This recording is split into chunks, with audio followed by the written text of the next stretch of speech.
High everyone welcome back to my channel beauty deal by Sharmistha. আজকের ভিডিওটা কিন্তু ভীষণ স্পেশাল। থাম্বনেল এন্ড টাইটেল দেখে তোমরা বুঝতেই পেরে গেছো। হ্যাঁ, আজকে তোমাদের সাথে শেয়ার করতে চলে এসেছি কিন্তু মাত্র 200 টাকা দিয়ে এত সুন্দর একটা সরস্বতী পুজোর জন্য টিনেজারদের মেকআপ লুক। গ্রিন শাড়ির সাথে আমি মেকআপ লুকটা কমপ্লিট করেছি আর মেকআপ লুকটা কিন্তু জাস্ট অসাম লাগছে। তোমরা ডেফিনেটলি ট্রাই করতে পারো।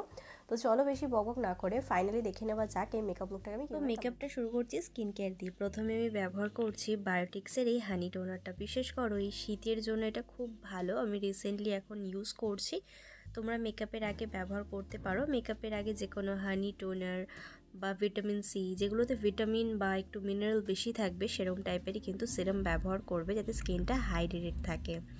তারপরে চলে গেলাম মোস্ট অফ দ্য ফেভারিট, এটা হলো ল্যাকমির পিচ মিল্ক। আমি যে প্রোডাক্টগুলো দেখাচ্ছি সবকটা প্রোডাক্টের প্রাইস মোটামুটি তোমরা 200 টাকার মধ্যে পেয়ে যাবে। এটা তো কম বাজেটের মধ্যে ভীষণ ভালো। যারা ডেলি বেসিসে মেকআপ করো তারাও ব্যবহার করতে পারো, বা সরস্বতী পুজোর সময় যারা মেকআপ করছো তারা এটা একটা ছোট পাউচও কিনে নিতে পারো। পিচ মিল্কের ছোটোটাও পাওয়া যায়, ডাব্বাও কিন্তু পাওয়া যায়। এরপরে আমি ব্যবহার করে নিচ্ছি এনভাইবের এই প্রাইমারটা। এটাও খুব ভালো। এটা কিন্তু একটু গ্রিন কালার রয়েছে। এটা ড্রাই স্কিনে একটু প্রবলেম হতে পারে, সেই কারণে তোমরা অন্য কোনো প্রাইমারও এর বদলে ইউজ করতে পারো। তারপরে যথারীতি আমার আইব্রোটাকে একটু ফিল করছি। আজকে আমি আইব্রোটাকে ফিল করার জন্য কিন্তু নিয়েছি ব্লু হেভেনের যে আইব্রো কিটটা রয়েছে, একদম ইজি টু ইউজ, জেলের ফর্মে রয়েছে, অ্যাপ্লিকেশন করাও ভীষণ সোজা। আর আমি যেহেতু রিসেন্টলি আইব্রো করেছি সেই কারণে আমি পুরো আইব্রোটাকে কভার করছি না, শুধুমাত্র চোখের নিচে কনসিলার ব্যবহার করছি এবং আইব্রোর নিচটাকে একটুখানি শার্প করে দেওয়ার চেষ্টা করলাম। করে নেওয়ার পর ব্লেন্ডিং কমপ্লিট করে নেওয়ার পর আমি ব্যবহার করছি মামা আর্থের এই ভিটামিন সি ফাউন্ডেশন। তোমরা যে কোনো সিসি ক্রিম, বিবি ক্রিম ইউজ করতে পারো। এটা অ্যাকচুয়ালি আমার স্কিনের সাথে খুব ভালো যায় আর স্কিনটা প্রচণ্ড হাইড্রেটেড রাখে, সেই কারণে আমি এটা ব্যবহার করতে পছন্দ করলাম। তোমরা যে কোনো কোম্পানি ব্যবহার করতে পারো। আমি যে প্রোডাক্টগুলো দেখাচ্ছি সেগুলো দিয়ে যে তোমাদেরকে মেকআপ করতে হবে একেবারেই নয়। আমি কিভাবে মেকআপটা করছি, কোন স্টেপটা কোন কার পরে ফলো করছি সেটা অবশ্যই ভালো করে দেখো, তাহলে তোমাদের মেকআপের প্রোডাক্ট দিয়ে মেকআপ করা যাবে।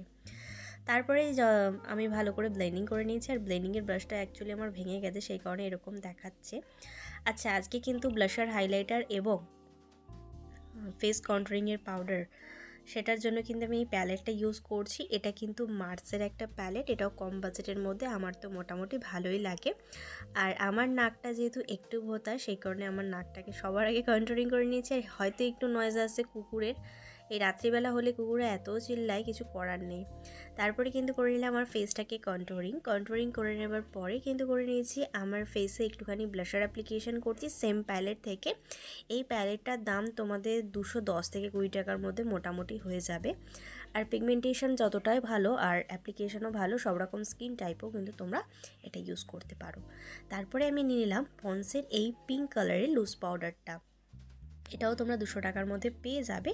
এটা আমি আমার চোখের নিচে অ্যাপ্লিকেশন করছি, যেখানটা ফেস কন্ট্রোলিং করেছিলাম ঠিক তার নিচে ব্যবহার করে রেখে দিচ্ছি বেকিং করার জন্য। বেকিং করতে করতে আমার ফুল মেকআপটা, মানে আই মেকআপটা কমপ্লিট হবে ততক্ষণ আমি বেকিং করতে ছেড়ে দিলাম। তারপর আমি আই মেকআপের জন্য নিয়ে নিলাম কিন্তু একটা পার্পল কালার। তোমাদের শাড়ির কালার যেরকম রয়েছে সেরকম কালার নিতে পারো। আমি যে আই মেকআপটা দেখাচ্ছি এটা কিন্তু তোমরা মোটামুটি সব গ্রিন, ইয়েলো, ব্লু শাড়ির সাথে আই মেকআপটা কমপ্লিট করতে পারো। প্রথমে আমি যে বেগুনি কালারটাকে নিলাম, দেখতে পারলে আমি কিন্তু 3টে ডট ক্রিয়েট করলাম। ক্রিয়েট করার পরে কিন্তু আমি ব্লেন্ডিং করছি, এটা কিন্তু সব থেকে সহজ একটা পদ্ধতি। তারপরে একটা পিচ কালার বা একটু হালকা কালার নিতে হবে। আমার যে ক্রিজ লাইনটা ডিভাইড হচ্ছিলো ঠিক সেই জায়গাটাতে অ্যাপ্লিকেশন করে একটু ব্লেন্ডিং করে দেবো, যাতে বোঝা না যায় কোনটার পরে কোনটা অ্যাপ্লিকেশন করেছি। চোখের কোনায় কিছু না, জাস্ট একটুখানি ব্ল্যাক আই শ্যাডো বা ব্ল্যাক কাজল, যেটা তোমাদের কাছে অ্যাভেলেবেল রয়েছে সেটা চোখের কোনায় দিয়ে জাস্ট চোখের কোনাটাতেই কিন্তু ব্লেন্ডিং করবে, কোনোভাবে সেটাকে আগে এগিয়ে নিয়ে যাবে না। তারপরে একটা যে কোনো গ্লিটার বা শিমারি শেড নিতে পারো। আমি গ্লিটার শেড নিলাম। এটা নিয়ে আমার চোখের সামনের দিকটাতে, যেখানে একটু আই শ্যাডো কম বেশি লাগছিলো ঠিক সেই জায়গাটাতে আমি অ্যাপ্লিকেশন করছি। দেখো আই মেকআপটার একটা লুক সম্পূর্ণটা চেঞ্জ হয়ে গেছে। আর আই মেকআপটা খুব একটা হেভিও হয়নি, তোমরা সরস্বতী পুজোয় ট্রাই করতেই পারো। তারপরে আমি লাইনার পরছি। আজকে আই মেকআপটার সাথে আমি কোনো কাজল ইউজ করব না, শুধু লাইনারটাই পরছি। লাইনারের জন্য আজকে আমি নিয়েছিলাম এনভাইবের একটা লাইনার, এটাও কম বাজেটের মধ্যে আমার মোটামুটি ভালোই লাগে। আর সরস্বতী পুজোর জন্য আমি হ্যাভক কিছু মেকআপ করছি না, কারণ আমি নিজে প্রেফারেন্স করি না যে সরস্বতী পুজোর জন্য হ্যাভক কিছু মেকআপের প্রয়োজন পড়ে। তারপরে কিন্তু মাস্কারা অ্যাপ্লিকেশন করে নিলাম। মাস্কারার জন্য আজকে নিয়েছিলাম এটা কি ছিল, মেবিলিনের মাস্কারা, সরি কথা বলতে বলতে না উল্টোপাল্টা কথা বলে ফেলছি। তারপরে 3টে লিপস্টিকের শেড নিয়েছি, একটা ব্লু হ্যাভেন, একটা হলো ইনসাইড, আর একটা হলো কিন্তু জাস্ট হার্বালের। তো 3টে লিপস্টিক দিয়ে আমি একটা শেড তৈরি করার চেষ্টা করছি। আমি একটু গ্লিটারি লিপ চাইছিলাম, সেই কারণে আমি একটুখানি গ্লিটার টাইপের লিপ গ্লস নিলাম। তোমরা চাইলে স্কিপও করতে পারো, তোমরা দুটো কম্বিনেশন করে পরতে পারো। প্রথমে আমি ব্লু হ্যাভেনেরটা পরলাম, তারপরে কিন্তু জাস্ট হার্বালেরটা পরছি ঠোঁটের উপরে, পরে জাস্ট ঠোঁটের মিডিলটাতে পরছি এবং দুটোকে ড্যাব ড্যাব করে একটুখানি বসিয়ে নেওয়ার পরে কিন্তু আমি এই গ্লসটা পরলাম। তোমরা চাইলে গ্লসটাকে স্কিপও করতে পারো, আমার একটু পছন্দ হলো সে কারণে আমি পরলাম।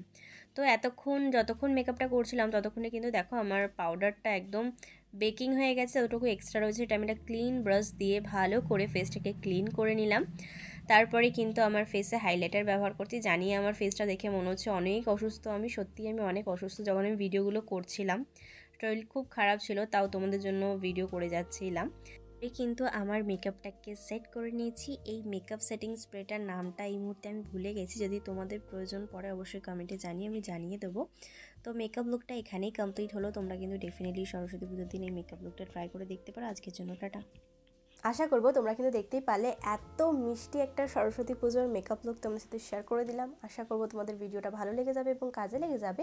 যদি ভিডিওটি তোমাদের কোথাও ভালো লেগে থাকে তাহলে please like, share and subscribe to my channel. Subscribe করবো, ছোটোটা বেল বাটন আছে ওটাকে হিট করে দিও, যাতে আমি কোনো নতুন ভিডিও দিলে সবার আগে নোটিফিকেশনটা তোমার কাছে আসতে পারে। Please subscribe to my channel. Thank you.